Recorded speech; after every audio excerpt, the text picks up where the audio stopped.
Hello and welcome. I'm Eileen Fuchs, President and Executive Director of the National Building Museum. Thank you for joining us. The National Building Museum educates and engages people about the built environment and its impact on our lives and our communities. For over 4 decades, we've presented celebrated exhibitions and programs that have touched on everything from design and construction to social justice and equity issues. And every one of those exhibitions uses photography as an essential element in telling our stories. In how we perceive the built environment, mostly we experience buildings, landscapes, cities, towns, and all the places where we live, work, and play as tangible, three-dimensional places. But architectural photography takes those places and spaces and turns them into flat representations while still maintaining that transformation by capturing light, shadow, color, and perspective. That is the art, and I can't wait to hear how this art form has evolved over the past. And this is why the National Building Museum is so proud to be presenting the exhibition Alan Karchmer, the Architect's Photographer. Not only is Alan's photography the star of that exhibition, we are honored that Alan has generously bequeathed his vast body of work to the museum. We wish to thank the Anne and Ronald Abramson Family Foundation and the American Institute of Architects who made this current exhibition possible, and we invite you to visit the museum to see this exhibition, which is on display through September. And now it is my pleasure to welcome our moderator. Emily Bills is an educator, curator, and author with research interests in urban history and architectural photography. She teaches architectural history and urban studies at the New School in New York and is directing the development of 3 new sustainability programs at Woodbury University in Burbank, California. In her former role as managing director of the Julius Shulman Institute, she collaborated on exhibitions featuring photographers Catherine Opie and Richard Barnes, among others. In 2013, she co-directed the exhibition Beyond the Assignment with photographer Biljana Dimitrova, which highlighted the contributions of contemporary architectural photographers, including Alan Karchmer's work. She is the co-author of California Captured Marvin Rand Mid-Century Modern Architecture and the author of Wayne Thom, Photographing the Late Modern. She's currently curating an exhibition of Thom's work for the Pacific Asia Museum in Pasadena, California, which opens in October. Please welcome Emily. Thank you, Eileen, and the National Building Museum for making tonight's event possible. And welcome to everyone who's joining us from home. We're so happy to have you this evening. I'm honored to moderate this discussion with Alan, Sahar, and Erica, 3 important voices in architectural photography. Before introducing our panelists, I've been asked to provide some context for our conversation. The title for the event is The Changing Focus of Architectural Photography, which speaks to the profession's transformative aspects. As with any artistic discipline, architectural photography has evolved over time, often in accordance with new technologies, of course, but also with shifting ideas about architectural production, the role imagery plays in architectural press, and how the profession is chronicled and preserved by cultural institutions. In other words, the components that comprise a history of the discipline. Our panelists will share perspectives of their own work and what it can tell us about 3 periods in that disciplinary history. The mid-20th century, when there was an exponential increase in the use of photographs to promote architects' work. The late 20th century, when photographers rethought how context and people should shape architectural representation. And the 21st century, with its full transition to digital technology. Architectural photography began considerably earlier, of course, than what we can discuss tonight.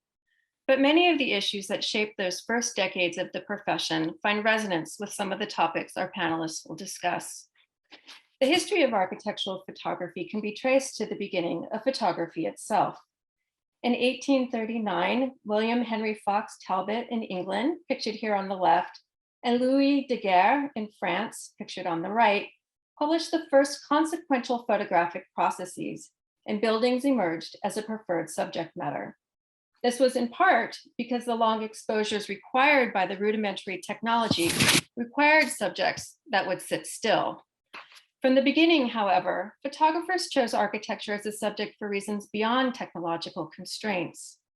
In Europe, for example, photography developed at roughly the same time that architecture was forming into a professional discipline.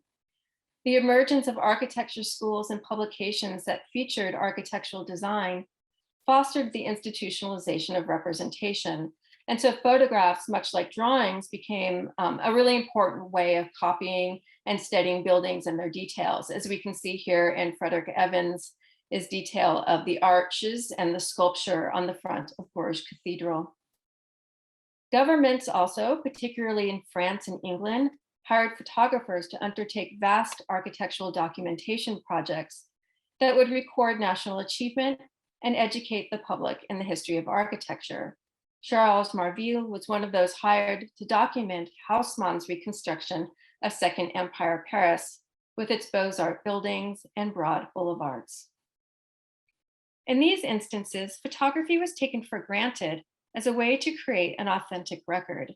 For photographers like Talbot and other innovators, identifying the photograph as a scientific document and not just a subjective artistic enterprise legitimized their inventions. But even in these early days, photographers were aware that subjective decisions inform the work, and these decisions were in tune with artistic temperaments of the time.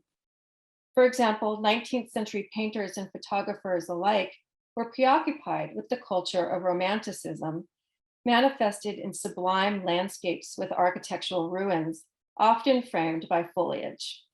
They sought subjects like Gothic churches and abbeys in states of disrepair, as evidenced in these early photographs by Talbot.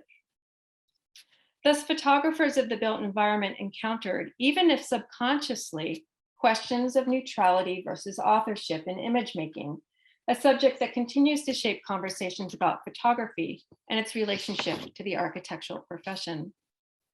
By the 1850s, both the technology and the market for architectural photographs had advanced enough that a living could be made off image production, and thus architectural photography itself emerged as a profession.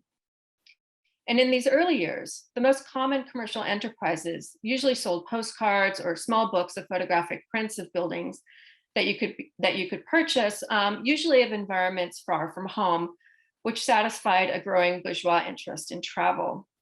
One example is Felix Beato's 1868 Photographic Views of Japan book. That's one of the slides of which is, or plates of which is shown here. In this context, images also held within them, as art historian James Ackerman has noted, issues of nationalism, imperialism, and colonialism. So when talking about architectural photography's early history, we must consider who had access to the technology and whose photographic viewpoint held the most authority. For example, European movement across the globe introduced Daguerre's invention to South America, Africa, and Asia as early as the 1840s, and it soon thrived in many countries on those continents. In China, for example, the Pao Qi studio, headed by photographer Pao Qi, provided a counterpart to European interpretations. And in this photo here of the Yellow Crane Tower in Wuhan, studio artists in his studio etched cranes in the sky that you can see up at the top there to emphasize their symbolic importance. Few comprehensive histories highlight photographers from non-European and American locations and how they interpreted the built environment in their own communities. There is increasing focus on this discrepancy, however, with the hope that intentional efforts to unearth and preserve endangered photographic archives will support inclusive readings. Architectural photography as both a commercial and artistic enterprise was thus fully entrenched by the turn of the 20th century. At this time, photographs of new buildings, and not just studies of historic structures, began to be used more frequently in architecture journals. The key ingredient was developments in reproduction systems that allowed photographs to be printed quickly, cheaply, and permanently in ink. As important were reproduction processes that could print text and photographs in a single run on the same paper, so at the exact same time. An architectural record was pathbreaking in this regard. It opened its first issue in 1891 with this full-size photograph of Beverly Minster, seen on the left, and featured more photographs than drawings in that first issue. So it's then no surprise that increased publication activity spurred architects' interest in using photography as a means of promoting their work.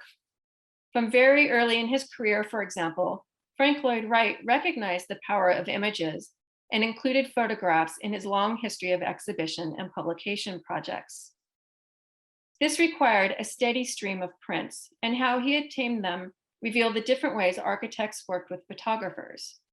In many cases, Wright cultivated relationships with local photographers in the region where he had projects, as he did with Chicago-based Clarence Fuhrman, who took this rare photograph of the first Taliesin before it was destroyed by arson. Photographs of Wright's Los Angeles houses, such as the 1924 Freeman House, pictured here, mostly came about through relationships cultivated between photographers and arts patrons. The Freemans would hold these lively salons in their textile block house, which were attended by photographers, one of which was Will Connell, who went on to photograph the Freeman's house, but also many others by Frank Lloyd Wright, including the Ennis house pictured here and published in Architectural Record. In fact, Wright took photography so seriously that in at least 2 cases, he offered opportunities for young photographers to join his Taliesin Fellowship, so he would have consistent in-house access, as was the case with Pedro E. Guerrero and Edmund Tusky in the 1930s. And this is a photograph of Guerrero with Wright and one of Guerrero's photographs of Taliesin West when he was a fellow at Taliesin. The relationship between Wright and the editors was fluid. Wright would either channel photographs to them or they would hire a photographer for an article on Wright. It was the mid-20th century, however, that marked a turning point in the profession. After the war, an explosion of home and architecture magazines paralleled building booms in the suburbs and urban centers alike. Increasingly, photographers were the gateway for many architects in their quest to gain the attention of magazine editors. Savvy self-promoters sought to align their work with the unique perspective of individual photographers. Eero Saarinen liked to work with Ezra Stoller, Richard Neutra with Julius Schulman, and Craig Elwood with Marvin Rand. As Pierluigi Serrano says in his new comprehensive book on Stoller, for architects, hiring a photographer meant more than having a pictorial record of their work. It was opening the door to their recognition in the press and their eventual inclusion in history. In response to a 1981 exhibition of Ezra Stoller's work, Ada Louise Huxtable, the architecture critic for the New York Times, expressed this power architectural photographers hold. The value of these pictures as carriers and definers of architectural culture and history, she said, is as great as their obvious skill and beauty. We are lucky to have Erica Stoller with us tonight to discuss Ezra Stoller's work in the mid-20th century, as well as Alan and Sahar, who will discuss their own work in the context of new technologies and new visions. And now I have the pleasure of introducing our panelists, after which each will give a 10-minute talk on their work, and then we'll have a discussion before welcoming questions from all of you in the audience. So our first panelist is Sahar Costan Hardy. Sahar is a fine art and landscape architecture photographer whose work is focused on the intersections of race and cultural identity. Her photography and artwork integrate portraiture, urban design, and street photography, with an emphasis on the relationship between place, power, and personhood. Throughout her career, she has sought to find the humanity at the forefront of conversations concerning social justice, class, and equity in urban design and landscape. A graduate of Tyler School of Art at Temple University, Costan Hardy's passion for the natural and built environment began as a child hiking in Valley Green, an extension of Philadelphia's Fairmount Park. She has lectured frequently on urban design, photography, and visual storytelling, and her work has been widely published, most recently in Landscape Architecture Magazine, Architect, Oprah Daily, and Natural Resources Defense Council, Incorporated. Costan Hardy's collaborative projects have received national recognition, including a Women Photograph and Nikon grant, a Gold Excel Award for Association Media and Publishing, and the first ASLA Award for Excellence in Urban Design, awarded to the design firm Olin for Dilworth Park in Philadelphia. Our next panelist, Alan Karchmer's life and photography, began while studying architecture at Tulane University, where he received a master's in architecture in 1978. Based in Washington, D.C. since 1990, His work draws on the foundation of his education in architecture to understand how to read buildings and to tell their stories through photographs that speak from an authoritative viewpoint of form, space, texture, and light. Collaborating with his wife, photo stylist Sandra Benedum, they create images that convey a strong sense of presence and experience. Karchmer's photographs have been widely published in journals and books in the architectural press and museum exhibitions in the US and abroad. His clients include winners of the Pritzker Prize, the American Institute of Architects Gold Medal and Firm of the Year, and the Royal Gold Medal of the Royal Institute of British Architects. The archive of his body of work is a promised gift to the National Building Museum in Washington. And last but not least is Erica Stoller. Erica is not a photographer nor an architect, but she is closely involved in photography of architecture, and she works with photographers and architects as well as publishers and historians. She currently manages the Ezra Stoller Archive, and for many years was the director of ESTO, the photography agency that expanded from her father's work to represent a number of photographers of architecture, design, industry, and commerce. ESTO also maintains a related image collection and licenses images for the press and for academic use. Otherwise, Erica is a sculptor whose new installation at the AIR Gallery in Brooklyn will open on March 19th.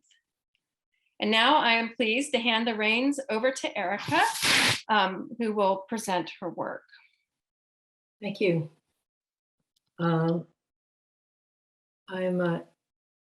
pleased to be here, and I thank Ellen, I thank the museum. I also would like to point out that Ezra Stoller did also study architecture, as Alan did, and it kind of creates a kind of a background and a kind of understanding as one moves into documenting buildings and spaces. This is a photograph of the Finnish pavilion at the 1939 World's Fair. One of the things one has to remark on, first of all, is that the image becomes more valuable when the building isn't there any longer. This was just for a temporary building that was destroyed after the fair was completed. And perhaps to back up for a minute, when he was a student, Ezra became friendly with someone who was a fellow student of his who was working for a design firm, and that firm needed some photographs to submit to a competition, and he took the photographs, developed the film in the bathroom, as one did, and submitted it, and thing won. So he got sort of to know the prime architecture editor at that time, was a man named Howard Myers, who was at the Architectural Forum, and many of the connections for the next few years involved the forum, photographs which were taken for the forum and published in the forum. So that sort of became kind of the initial catalog and a way of showing his work. The other interesting thing about this is that there were a few other photographs of the project. This is the one that's become the one everybody knows. And through the connection with Howard Myers, then we could go to the next photograph. It's a photograph of a very small building outside of Boston that was designed by Gropius and Breuer. They were working together as a firm in Boston. And again, this was sort of the East Coast focus of the firm at that time, our photo firm at that point. The cottage was apparently cost something like $3,000 or $4,000 to build. It's just incredible to think. And I've always been interested in the image because one can see sort of the clarity of the shadow. It's not just that you happen to be there at that time. Well, we'll talk about this one then. This is a house in Long Island.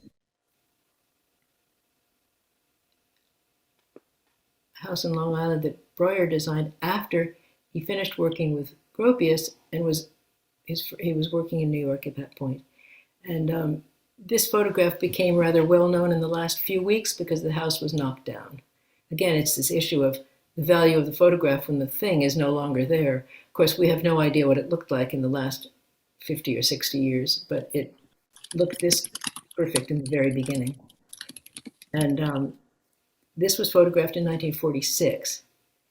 So I am seeing the full screen of this. We missed that one image though. If we could back up a little bit to find the the Chamberlain cottage, but maybe we'll keep going. So we move away from this, which is a residential project that was designed for a family with several, I think 4 kids, and it followed a plan that allowed a more public part of the house, and then really the not the rumpus room, but you know, the messy part. There was sort of the formal and the more informal part. We moved to this project, which was photographed in 1950. This was the Johnson Wax building, which, you know, Johnson Wax is now called the S.C. Johnson Company. They make shampoo, and I think people don't think they're putting wax in their hair. It doesn't sound good to them. I don't know. I'm interested in this first view, which is just a daylight shot. You know, you show up and this is what the place looks like. And while there was never a lot of talk about how did you get the photographs to be what they finally looked like, the next photograph, when we'll see it, is an interesting way of realizing a transparent view has to have the light coming from behind it to make it really glow and understand what the glass is all about.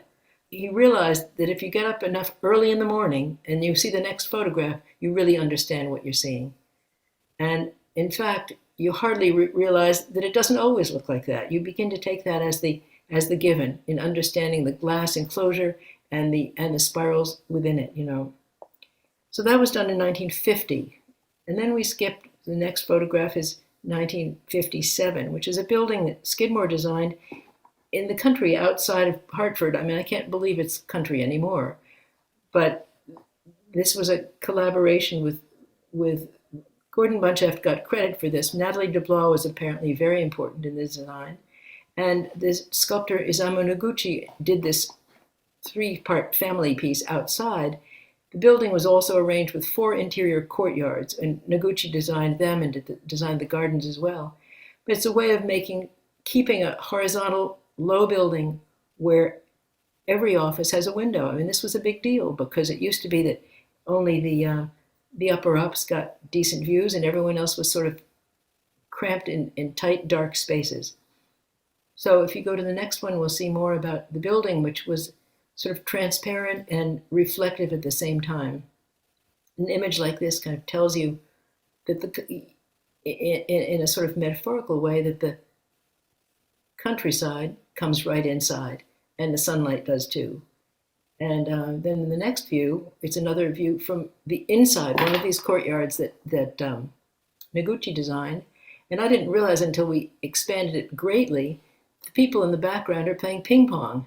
So it's not such a big difference now the way shared offices are doing other kinds of things to keep people happy at work. In this case, there's something a little strange about it, though. They're happy at work, but they can't really leave because they're way out in the country. So these services are to make sure that they don't try to go out for lunch, it seems to me, and come back 3 hours later. And we can move on here. This is a famous view of the Seagram building, and I got several views from this project. What you see on the right is Lever House, and you're looking down Park Avenue, you see the building that isn't there any longer, and the double towers is the Waldorf Astoria building. But the real luck of all this was, I mean, here's this was in 1958, that there was an empty lot there. You see that in the lower left there's an emptiness. Without that, you couldn't see the building at all. And if you look at it now, it never looks like this. So again, the image becomes kind of a trademark for something that doesn't really exist. And in the next view, you also see another photograph across that empty lot. This always makes me remember that one thinks of these as very formal photographs, but in fact, there's some humor there. It's not only that this is an amusement park and a poster about this bathing beauty. You're reminded that the pool there actually had waves in it. It was surf. So, and you begin to see how the city was much more sort of approachable at that point. What I notice about this image too is that before it's cropped, there's a little sort of wagon in the foreground that the telephone company owned. And when they were working in town there, they could leave their tools tied onto a telephone pole and just leave it. And it was there in the morning, I assume. So that's not now. And in the next view, again, it's not just looking at the building, but from the building. And the city surely doesn't look like this anymore. You can see certain landmarks that going from the left, it's the GE building, and then the two towers of the Waldorf Astoria with the Chrysler building in the middle, and you recognize the Empire State Building. So this is looking straight down Park Avenue. And again, it's a way of trying to show many different views of the building, some that the public might be familiar with, some that only would really speak to designers, and then there's a sort of an urban issue here that keeps changing as the city itself changes, as the views change. So we move from this building, which is a sort of an icon. Oh, here's another one of the detail of the, again, that famous empty lot, because if it weren't there, you wouldn't be able to do this. It's a detail of the facade of the Seagram building and looking down to 53rd to the Lieber House, which was another building that was sort of a groundbreaking issue because it kept open space and then the slab, the higher slab. And if you go to the next one, we come to the TWA building in New York, which is now Kennedy Airport. Again, it's this sort of interior lighting that makes you almost like a fluoroscope or an X-ray when you can see what's going on. But this was not taken at nighttime. This was taken very, very early in the morning. And you know, it makes me think about the whole issue about photography stopping time. Well, it's not just this time that it stopped. It started with loading the film the night before, and it started with getting up at 3:30 in the morning to get there. So that's the kind of time that we talk about, all the time it takes to make the photograph, which is a lot more than just the third of a second exposure, you know. This building was quite well known, and I think it's known still by the images. We could go to the next one here, which is so much telling about the time. When you think about the fins of the car are as much telling about the fins of the building. And I always thought that was one guy with a big belly. It turns out, if you look closely, they're two guys.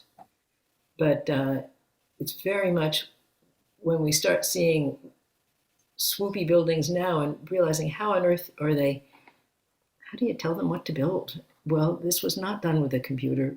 This was done with lots of modeling and very complicated drawings. And when there was an issue of whether they take this building down, I kind of thought one reason they didn't is they couldn't figure out how to do it. But so we can proceed. And this is another interior image, which I find interesting because there's so many people in this picture.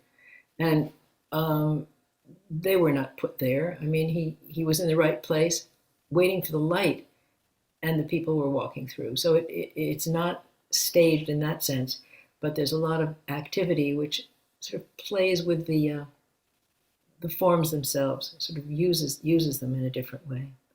This was, didn't I mention, it was done in 1962.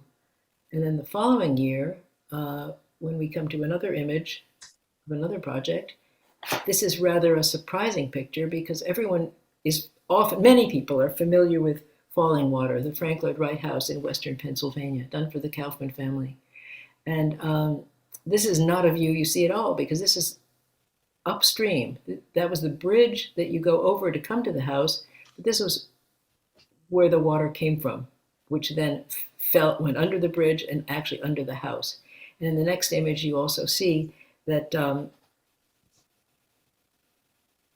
water goes right under. It turns out there was not a lot of water then, and I understand that he actually filled it with a garden hose and made some more water come down there. An issue that architects notice about this is that very dramatic overhang turns out was a little too dramatic, although it never did actually collapse, but somebody decided they better add some supports underneath. And if you see it now, you see recent images, it doesn't quite have the same drama because it's being held up in a more dramatic and somewhat safer way. And then in the next image, it's also when he went back. You know, this has been a second trip. First trip was for the Museum of Modern Art. So he went back by himself in 1971 when the leaves were gone, but the water was much better. And the shadows are different. You can see how much the light changes at a different time of year. I've always been interested in the fact when you look at the archive, the sort of flow of what project moved into another one. A trip to the West Coast would be 6 or 8 or 10 projects photographed on one trip. From here in Western Pennsylvania, he then went to a project in New Haven, which is very different in terms of the Frank Lloyd Wright work. And then we see the Paul Rudolph building, the Art and Architecture building at Yale. You move to the next one, Alan. And it's really changing one's whole aesthetic from country to an more urban situation, tighter, and also a building that has sort of vertical and more what now is called brutalist whole style to it. It turns out that, when this building was designed as the art and architecture building, but architecture definitely had the better, more attention and better spaces. The artists were upstairs, and shortly after it opened, there was sort of a devastating fire. And there was always a question of whether the sculptors who were stuck in the upstairs there had been involved in that. I don't know. I think it never has been worked out. Inside the building, we can see the drafting room, which is quite dramatic, with a statue of Minerva, who's been sort of traveled around. There was some issue about whether this piece was Greek or was a Roman copy, and the art museum at Yale is across the street. At one point, they decided, no, this was the real thing. They took it back to the art museum. And then they decided, no, it was a copy. They gave it back to the architects. So it pretty much looks like that now. The building's been completely fixed, rehabbed. And several years ago, Sid Bass donated a lot of money to fix it all up. And I think it was very touching that instead of naming it for himself, as patrons often do, it's now called the Rudolph Building at Yale. We can go on to another photograph, which was done in 1965. Now, I can't say that my guy was a landscape photographer, but he really was very fond of this tree and thought it told the story of the building that had been sort of put in a field outside of London. And he liked to talk about this hornbeam, which is apparently a national monument or a protected tree in the British landscape world. So that was in 65. Now the next image was something done at the Salk Institute in La Jolla, which he actually was not doing that much assignment work at that point, but went there on his own. This is the shot that everybody takes. You look right from the entrance to the Pacific Ocean. But the one that I heard him speak about often, which is the next one you'll see, was a photograph inside the courtyard. And he was very interested in this being, talked about the time it took. And he didn't mean the time it took, again, for the exposure itself. He was interested in the time it took for one's eye to explore this, that you have to look down and over and under. And there's so many sort of vistas so much going on here together. And he had to sort of provide sort of clarity. Where do you stand to understand that you can see through, and at the same time there's massing and up and down issues as well.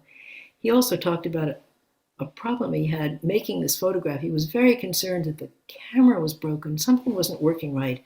The verticals weren't holding. And it took him some time to realize that it was not his problem. But in building these molds and pouring all this concrete, the building actually had some bellies in it. There were, and he may have been the only one who knew, who really came with a vertical and horizontal kind of rigor to understand this. The last photograph in pictures of places is at the Chase Manhattan Plaza in New York City. Of all these, it's the only one that I was volunteered to go along. I guess there was no one else to keep an eye on things while he was under the dark cloth. And you see the Chase Manhattan Plaza with the Dubuffet sculpture. And I remember we went there and stood for quite a long time in this dark, completely dark place. And I must have said, well, what's going on here? He said, well, you see those two buildings over there? In about 10 minutes, the light will come right through. Between them, we'll light the plaza. The light will move across, we'll make the photo, and then we'll go home. So at least I knew we'd go home pretty soon. And just when the light got right, someone came along, sat down right in the front, and started eating his lunch. And it was the assistant's job to say, excuse me, sir, could you just move, please? We're making a photo here. Now I feel very badly about it, but if you look closely, you can see he moved around the corner. He's sitting there eating his lunch. And I think now afterwards, he was kind of an advance man for Occupy Wall Street or something. You know, it was a public plaza, but not for the whole public. It was a public plaza with nowhere to sit down, and he could to make yourself comfortable, you had to really dig in. So the next few images, okay, here's the photographer, but the real issue here is the camera. When you talk about a ponderous piece of equipment and just moving around with cameras and and the tripods and the other things that you needed, there were big cases for light flash bulbs. He was very proud that he'd become a dealer for Sylvania flash bulbs because he used so many. And this is pre-strobe, and every time you flashed a bulb, some people had to go and change all the bulbs in the whole setup. And the film itself is an issue that we'll talk about in the next image.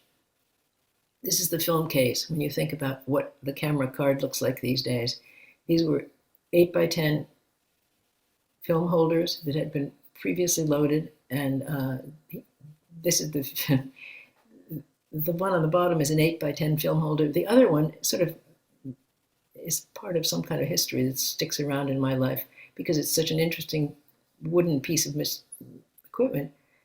You can't really read the numbers on there, but it's something like 6.5 by 9. It was a film size that nobody knew. Did one have to cut it to get in there, or did it come that way? I'm not sure.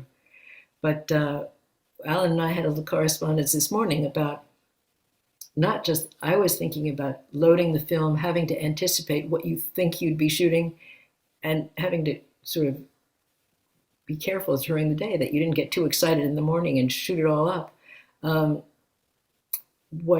about how it had to be dark and had to be kept cool. Alan was pointing out it had to be dust free. So either you're loading the film in your own darkroom or in a dark place that you can manufacture somewhere, maybe in a bathroom that you can keep all the light out of, or in a terrible thing called a changing bag, which was a sort of dark fabric thing that had a zipper on one side, and you could put in all the boxes of film and the film holders and zip it up. And then you'd put your hands through these double sort of cuffs and do all this in the dark. So it was enough not to want to be a photographer, I'll tell you. And so the last image in my selection is the mystery of, we can't really figure out how did he get up there. I see the people who were helping, some maybe from the building. One I recognize as a man who worked with us. And this was the Connecticut General Building, which we saw earlier with the Noguchi sculpture. I think he very much wanted to see it from every facade. Maybe he thought if he got high enough, he could understand the courtyards. I looked back through all the photographs. There must be 100 in the set. And this one is not very interesting, but it sure was a complicated thing to make. So that's the end of my little story, describing somewhat of where he started and where he went. And I think I was pleased to be asked to participate in this. And so, Alan, you're taking it from here? I am starting with the same image that where Erica left off. Following on the photographs of Ezra's work, I want to start by giving a quick explanation of the equipment and technology used to create these images and how it has evolved over the years. Why did he use this large, cumbersome camera? And why do we use the instruments, the newer instruments of today? It's important to understand these images don't just come about, as Erica has explained, by simply holding a camera and snapping a photo. And it's important to understand the way photographers deal with how perspective is rendered.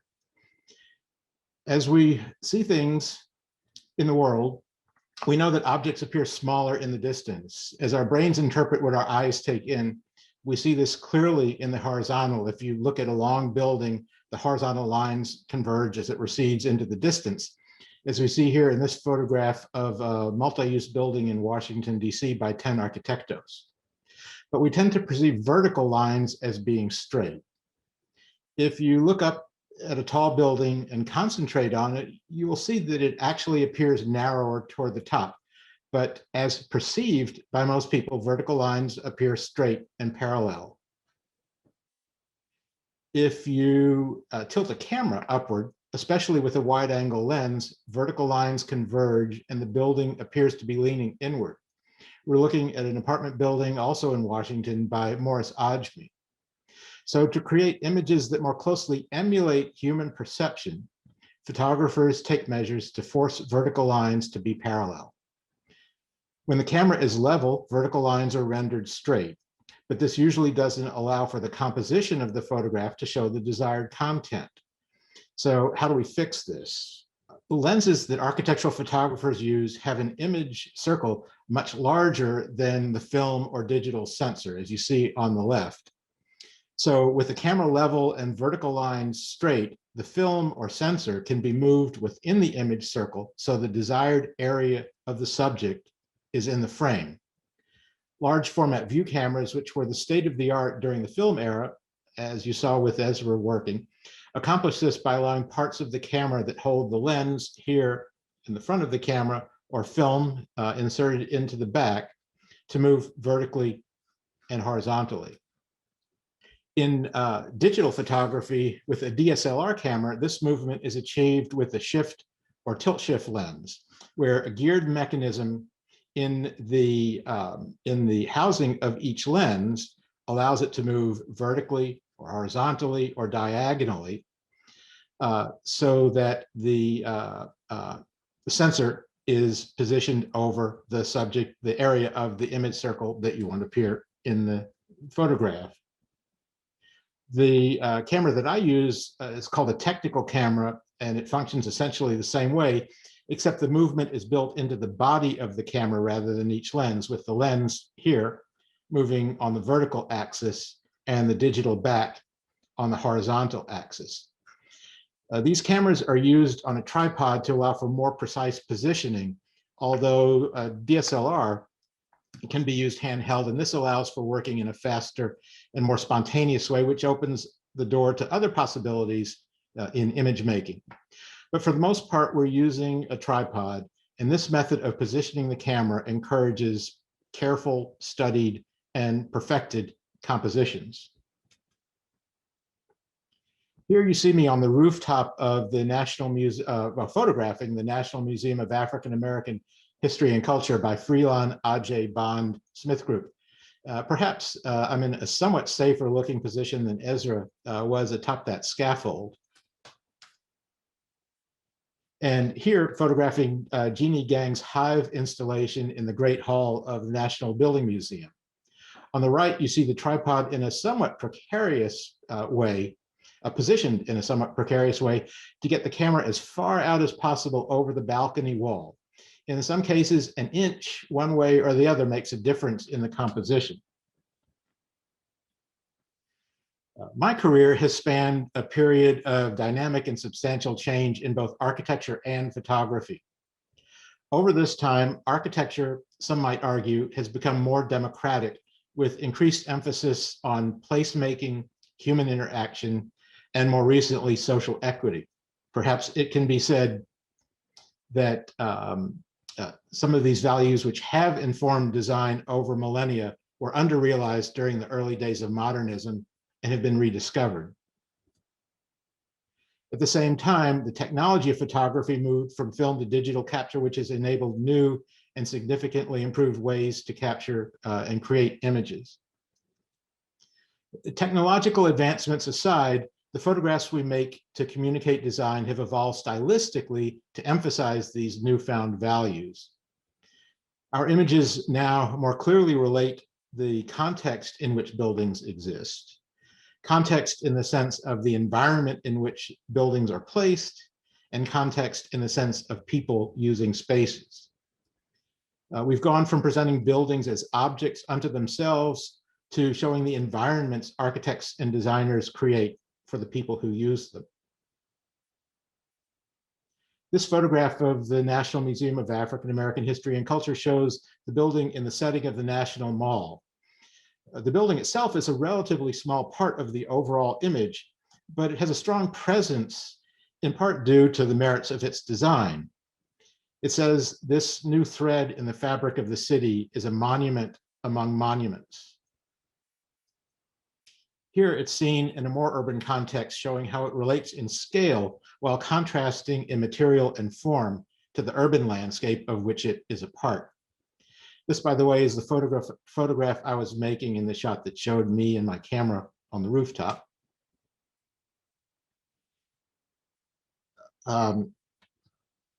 This photograph of the Auditorio de Tenerife, Santiago Calatrava's opera house in the Canary Islands. To make this, I went to great lengths to find a very particular vantage point around a bend in the Tenerife harbor to show it in context of the greater landscape.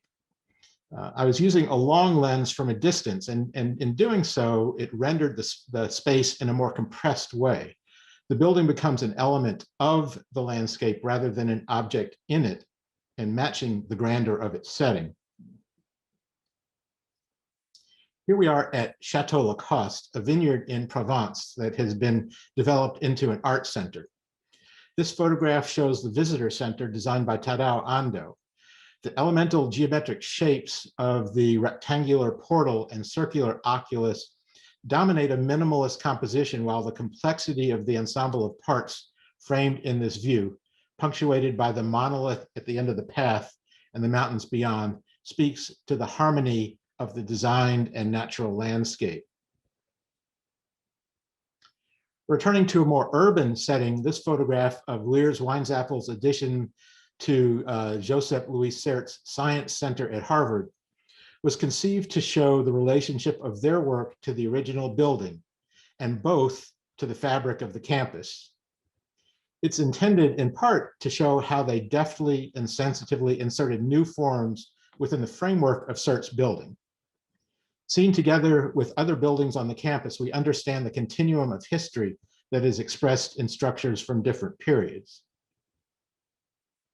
Looking further, the photograph on the left goes from macro to micro context, showing more intimately how Lears Weinzapfel's work flows from and dovetails into Serre's original building. The photograph on the right shows this and adds people to the mix, along with a moving car. Including the car wasn't the result of happenstance, but a deliberately planned part of the composition.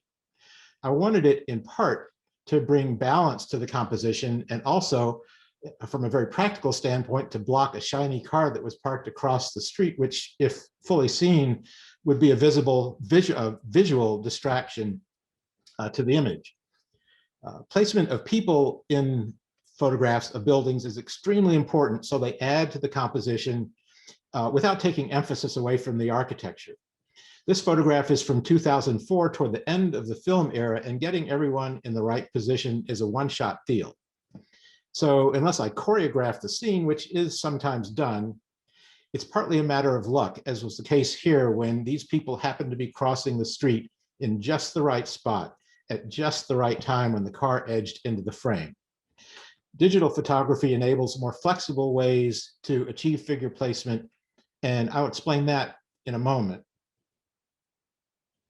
The first commission I received where including people in the photographs was explicitly part of my client's brief outlining what they were looking for was an assignment from Moore Rubel Udell to photograph the Steger Center for Student Life at the University of Cincinnati. This too was 2004. Placemaking and creating places for people was and remains an overarching tenet of their work. So communicating this in the images was essential. Further to this particular building, it was part of what was called the Main Street Project, where the university commissioned MRY to design the Center for Student Life on the right, Gwathmey Siegel to design renovation and additions to the campus center, and Morphosis to design a rec center, and we're under the overhang of cantilever of the rec center here, framing the photograph. And all of this was knit together by landscape design by Hargraves Associates. So these firms worked on their respective projects independently, but in dialogue to ensure a synergy of everything working together. We've got context all over the place.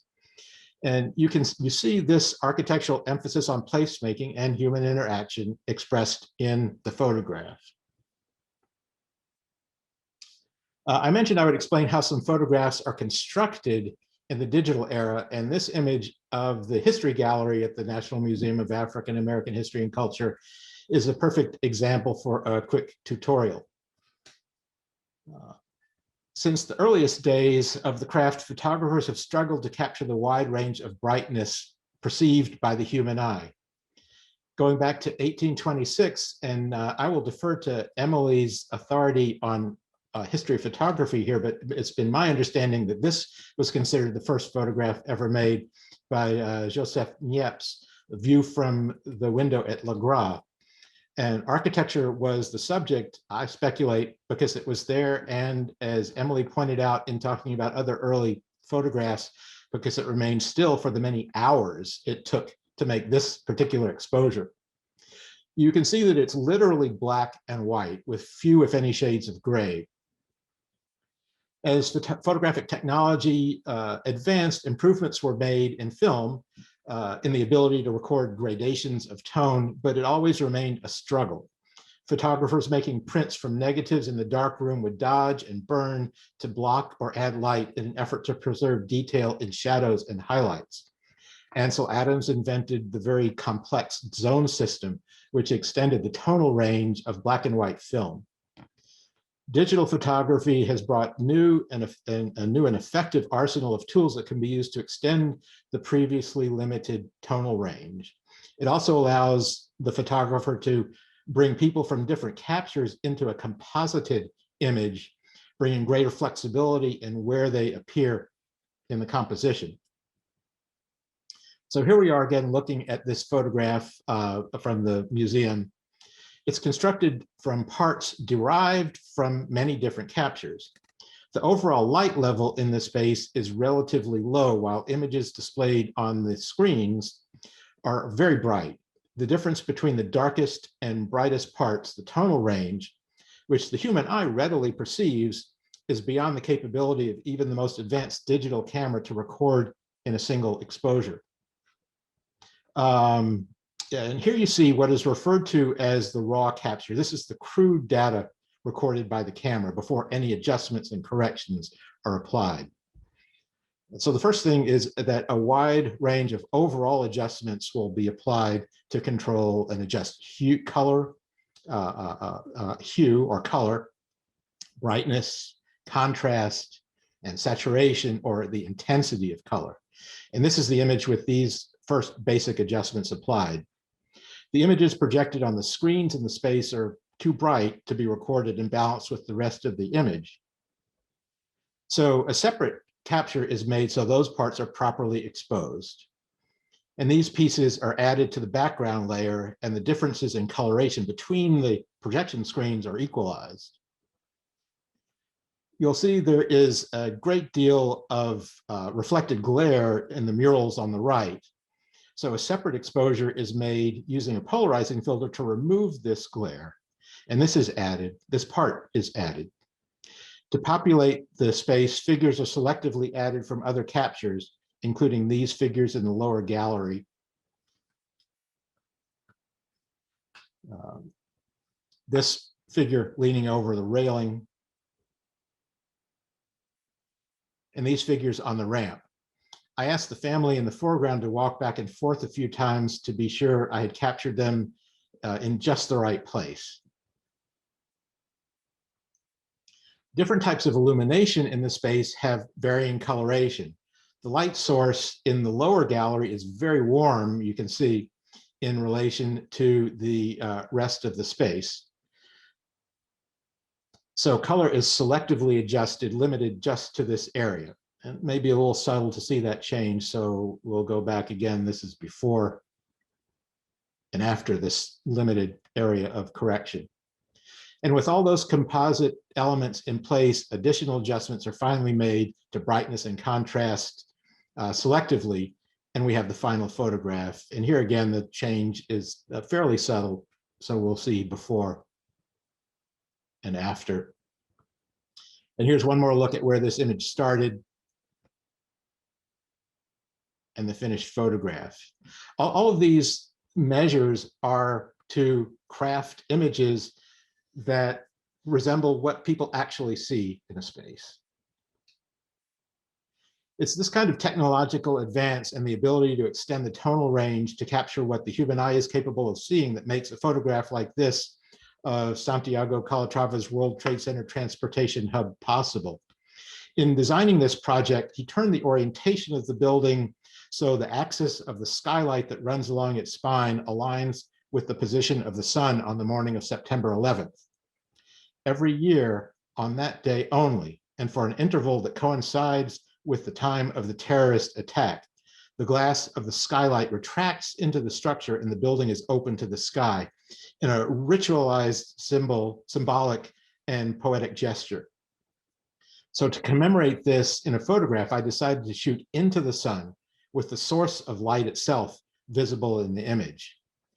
With the image making capabilities we now enjoy, I was able to create a photograph that communicates this meaningful aspect of the design. I want to make the point that technology and equipment are important. The instruments we use and the production technologies involved have a tremendous impact on the character of the images we produce. But beyond and essential to that is the photographer's vision that shapes what they create. The photographer makes myriad decisions that determine what is in the image, where the camera is placed, how the composition is framed, what is in and what is left out, and what quality of light best suits the intended impression.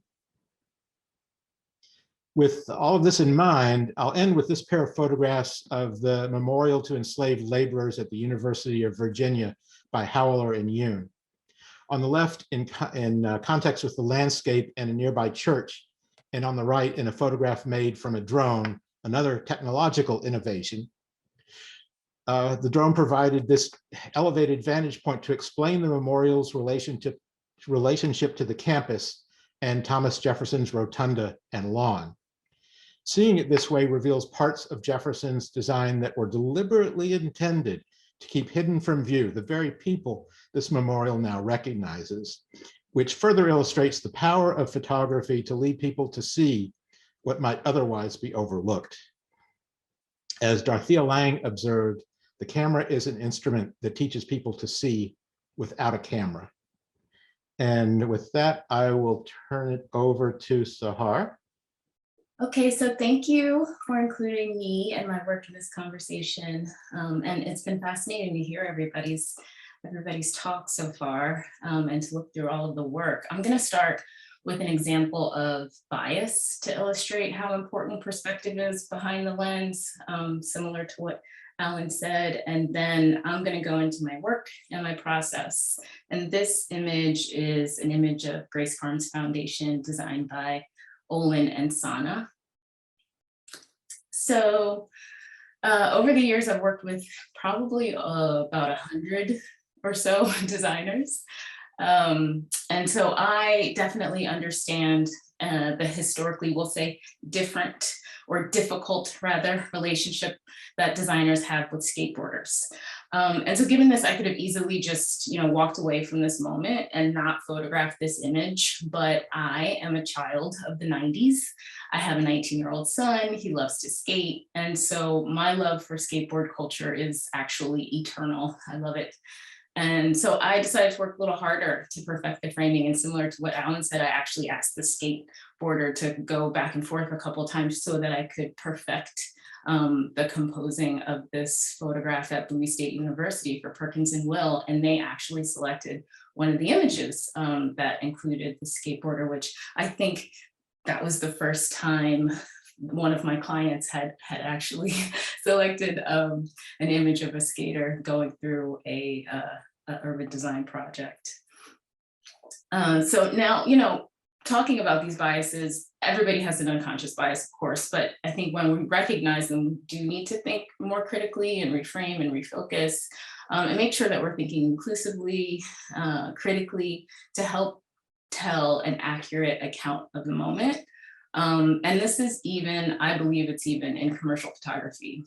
And as a photographer concentrating on landscape architecture, and the built environment, I'm often looking for compositions that really beautifully represent the design, but authentically reflect the atmosphere that I'm in. And here we see Long Dock Park by Reed Hildebrand. I'm passionate about bringing viewers into the space by reflecting the experience that I personally love and that I live for when I'm moving through beautifully programmed spaces like Rail Park, designed by Studio Brian Haynes. And I think that bringing this intimate part of myself to my work is pretty integral to my specific style. So I started my passion for photography in high school, documenting the world around me, protests that I was going to, and then continued on in community college, Philadelphia in 1997, where I learned the basics of photography. And I don't know if I'm right about this, Alan, you might know better than me, or Emily, but I think this was just at the edge of when the photography industry was really moving towards digital. So these two images were my first explorations with a large format camera, definitely taking my time and spending, probably 30 minutes or more perfecting the composition before committing to film, especially because as a college student, I think we had to buy all of our materials. So, before I spent that money, I really had to make sure that everything was perfect for the shot. And so I continued my education, went to Tyler to get my BFA. And there I explored many different types of photography and had early inspirations like, of course, the greats, Ansel Adams, Henry Cartier-Bresson, Albert Stieglitz, Bernice Abbott, all people, working around the built environment, but really the people that were pulling at my heartstrings of photographers like James Van Der Zee and Gordon Parks, Sally Mann, just with a different perspective, looking at the cultural landscape, photojournalists, portrait photographers. So simultaneously, while I was going to school to get my BFA, I was taking African American studies classes. And so I was really gravitating towards art that spoke to larger societal issues. I still believe that artists definitely have a role to play and a responsibility to work on projects that definitely speak to them personally. And for me, it's about important issues or issues that, I see within the larger society. And just work that, helps people think differently and just see another perspective, perhaps. So I was really pretty excited when I found this brilliant work by Deborah Willis. It was basically like my world had just opened up and there were more possibilities. I could see myself through the pages of this history book of Black photographers. And there was so much work that was really reflecting important moments and movements throughout history. So it kind of pushed me to dig a little bit deeper and figure out what I wanted to say with my work. And so in 2004, I worked on a series documenting billboards in Philadelphia, which is where I'm from. And I was just looking at, places that I frequented, and I found a lot of ironies in the advertisement given their immediate environments. It might be hard to see depending on your screen, but the top image on the left says, invest in your dream, own your own home. And this series was actually photographed with a 35mm camera, which was where my comfort lay at the time. And I needed to be able to move quickly in and out of these spaces. And so it was handheld primarily. Another image on the top right says, do you see a garden? So I transitioned around that time to using digital cameras because I was learning more about, digital in school.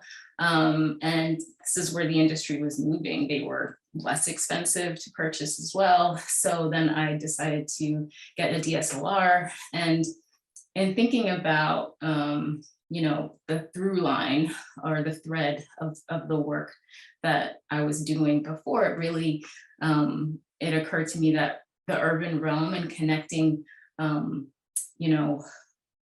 ideas and my passions were really, the urban realm really just was that through line. It was through my personal work and through now what will be as we will see soon, the commission work. It's always been about the urban environment and kind of what I am processing and seeing. And so I started photographing landscape architecture when I started working for a landscape architecture firm, Olin, whose work is really about enhancing life. And people are at the core of their practice, no doubt. So I naturally wanted to include people in the imagery that I was photographing and just make sure that I was reflecting this celebration of life.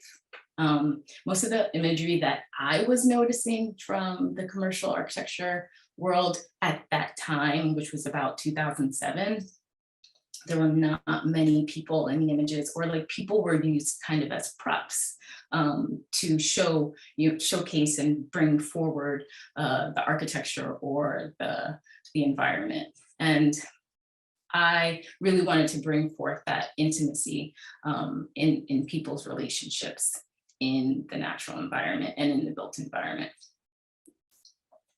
But context, of course, is very, very important as well. So, I had to work to balance the both and make sure that, I stayed true to myself and reflected these intimate moments, but, that I also definitely put them in a place, and so that people could understand exactly, where these spaces are and how they fit into the environment around. So I've continued this interest in celebrating the relationship between people and the design, of course, beyond the typical blurred passerby for scale. It's really about these moments for me, though I love those images too, and I take many of them as well. This is Pier 4 in Boston by Reed Hildebrand. And more recently, I think that architects, like Alan said, architects and landscape architects, of course, have started to commission photographs that include many more people and many more people active throughout the space. And recently I photographed this image for Weitzman Plaza for Olin and for the University of Pennsylvania.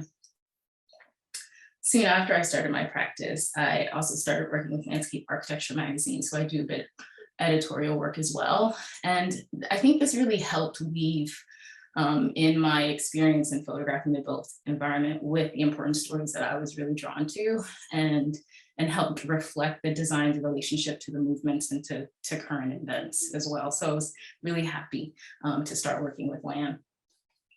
And now I've been actively participating in Black Lives Matter rallies since Mike Brown was murdered by the police, and documenting the protests that I would go to. And so, this kind of goes right back to me, photographing the Kensington welfare rights protests from high school that we saw early on in the presentation. So when LAM called in 2020, I thought twice, because this was the height of COVID and it was scary to say the least, but honestly, my decision was already made for me. I definitely wanted to document Black Lives Matter Plaza. So I photographed that on June 8th, 2020. And this was only a few days after the Trump administration erected that temporary fencing around Lafayette Park, which was, of course, the historically used as a place of protest.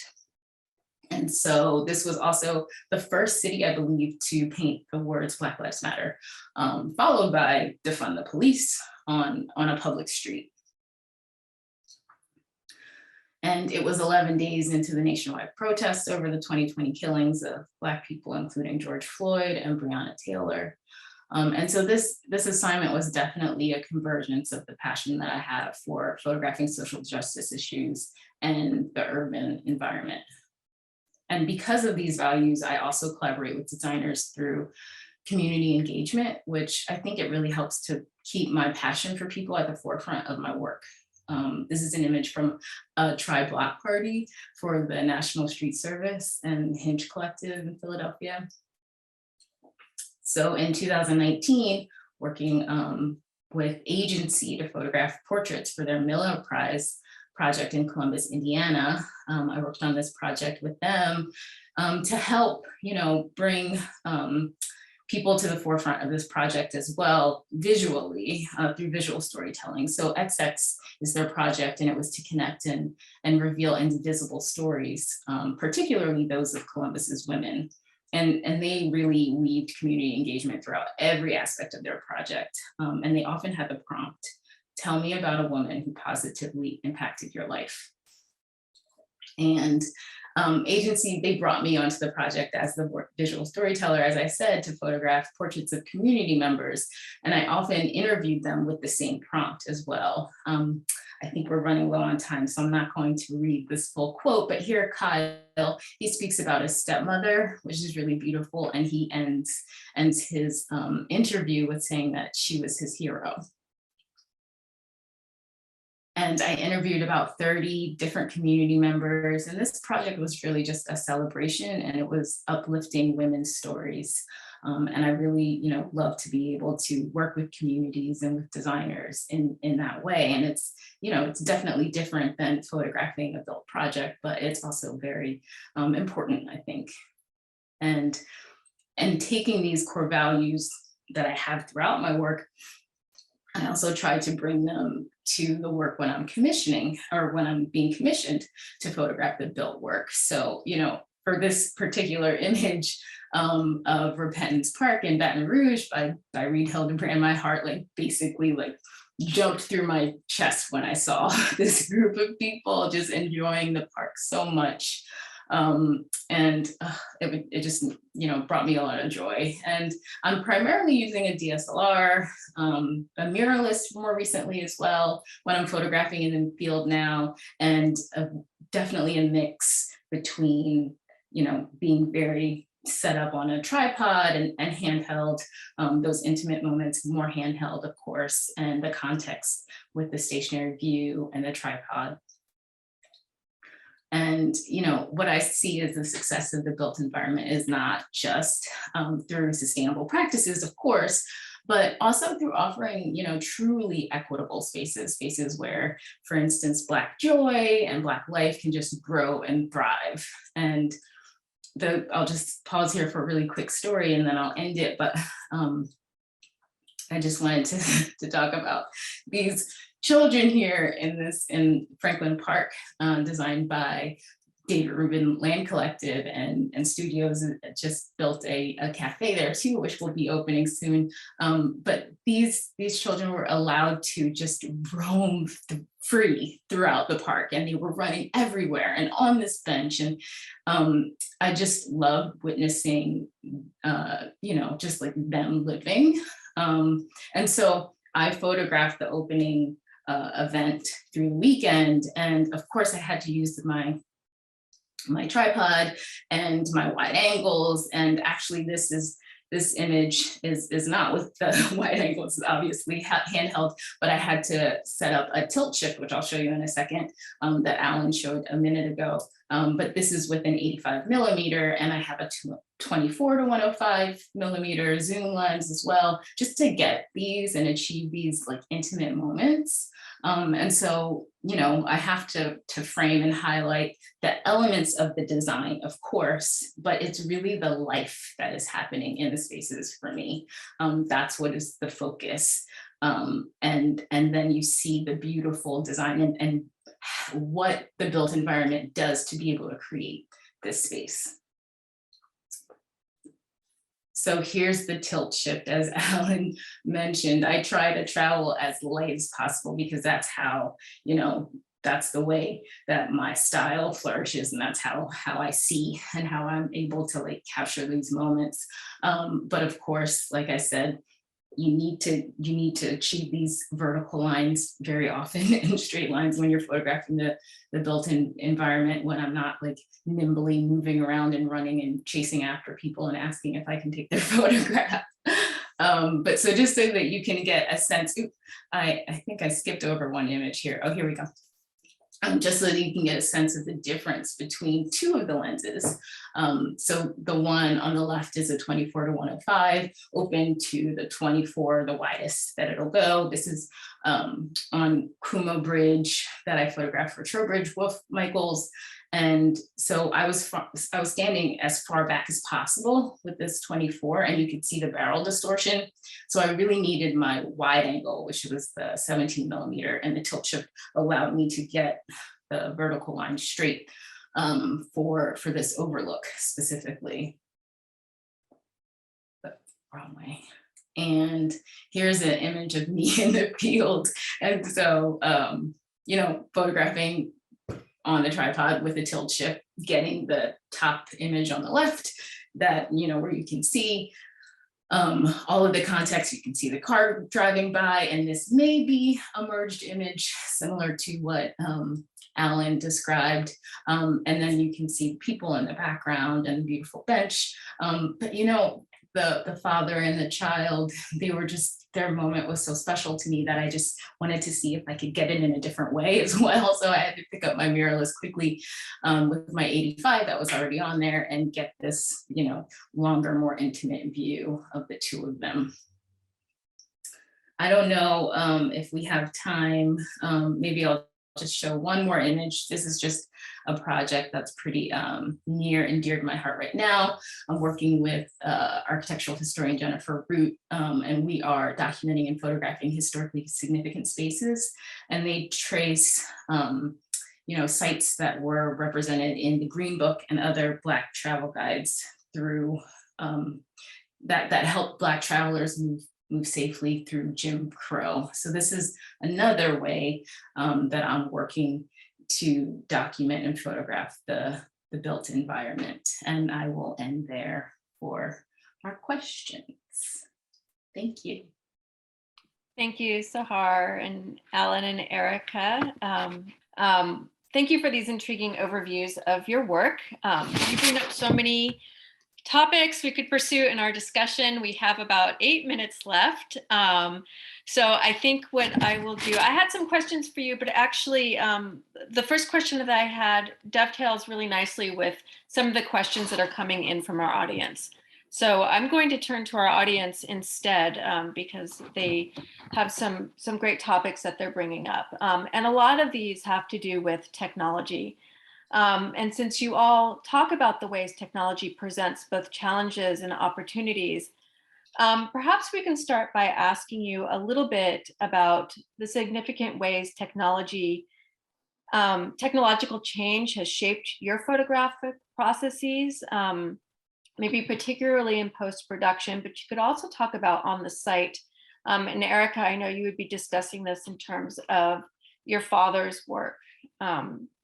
The audience members are wanting to know, well, first of all, what is a DSLR? They're wanting to know if we lose something when we transitioned into color from black and white, and if you still work in black and white, and if there's a different approach in using these two, these two different filters. And also curious about the transition to drone photography. What is that new technology? How does that shape the way that you produce something at the site? And what does that look like in post-production? Is there digital manipulation that you're comfortable with, and what shapes those decisions? So that was a lot, but overall the question is, are there ways in which technological change has impacted the work, and where do you see that happening most significantly? I would say it's impacted the work very significantly. First of all, a DSLR is a digital single lens reflex camera. A 35 millimeter old film camera is a single lens reflex camera. It has one lens. The mirror in reflex flips up when you take the photograph. Digital is just a digital sensor instead of film. But while it's still, as I said, it's still the photographer's vision in knowing what to photograph, how to photograph it, how to compose. There's so much more flexibility in as I approach my work in crafting photographs that represent perhaps an idealized representation of the real world, both to create images that are beautiful and make people want to look at them and understand and read them, which is the first essential step, but also come closer to communicating what the architect has achieved, because that's for my work, that's primarily that's my ultimate objective, and just the ability to choose where you place people in a photograph and be selective in that. Photographs of architecture have come to resemble so often renderings of buildings, where the artist who drafts a rendering has so much freedom in where he can, first of all, put the viewpoint, but also where he can put people and figures. And it's allowed, to an extent, it's allowed a photographer to work in some ways the way a painter does in building a composition. So that, I think that's extremely significant. And all of this is to create images that, again, emulate how we perceive life and space and place. I'd like to add something a little different here. Photographers are very concerned about taking the photographs, which we like to say making them, because they don't just happen. You don't just take it out of like picking the ripest fruit. But I think editing has an enormous amount to do with what you finally present. And because it is easier to make more images, you've got to go back and review them all and decide what you're really doing. Not only a question of layers of different content and different technique, but really too many is not necessarily telling more of a story. You really have to be precise, and I think that that's what photographers do, but don't always realize it. And so if I was more of an editor than an image maker, that's sort of part of my story. There's the question too about black and white versus color, and if there are choices that you make in deciding between those two, and if there are situations in which you feel black and white is more useful or color is more useful in bringing something out. I mean, for me, I think that that's just a personal decision. When I'm photographing in the field now, I'm photographing in color, and I may transition to black and white because I have that original option of color, and I'm not going back the other way, of course, with digital. But I think that I tend to see an image finalized in black and white more when the composition is about form and light primarily. And that is probably a lot to do with just my schooling. Alan, I don't know if you photograph often in black and white as well, or. I did early in my career because most photographs, the majority of photographs were reproduced in black and white when I was just starting out. But I mean, color brings a measure of abstraction to the image that can help heighten how something is presented and represented. But I see in color. I have a hard time separating. Forcing. I've never trained myself to really focus on seeing things in black and white. So it's just natural to me to work in color.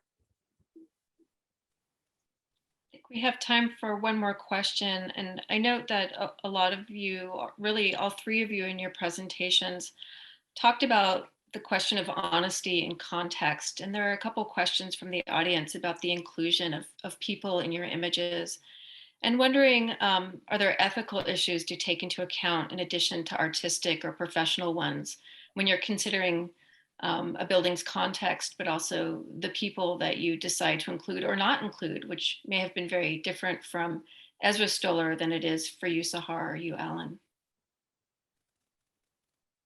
Yeah, I mean, I'll just jump in for 1 second, just because Erica, when you were talking about how you had to ask the person that was lunching to move, my immediate reaction was, oh yes, a person sat down to eat lunch. Yeah, I know. Well, there was a sort of formal aspect to this, it was a surprise. And I guess a little bit about the black and white and color business is black and white traditionally had been more artful, more arty, and that color was more journalistic. And so perhaps that was, if you want to make that kind of a statement, you stick with black and white. I would just say in terms of honesty and ethical lines, the work that I do is ultimately serving the purpose of promoting architects' work.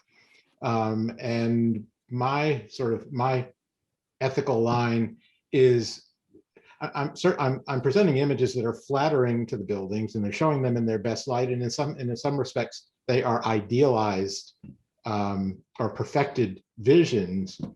But you won't find anything in my photographs that wouldn't occur naturally, that wouldn't actually be there.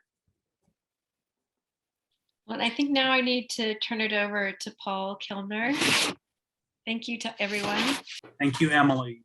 Thank you. Hello, I'm Paul Kilmer. I'm the Director of Public Programs at the National Building Museum.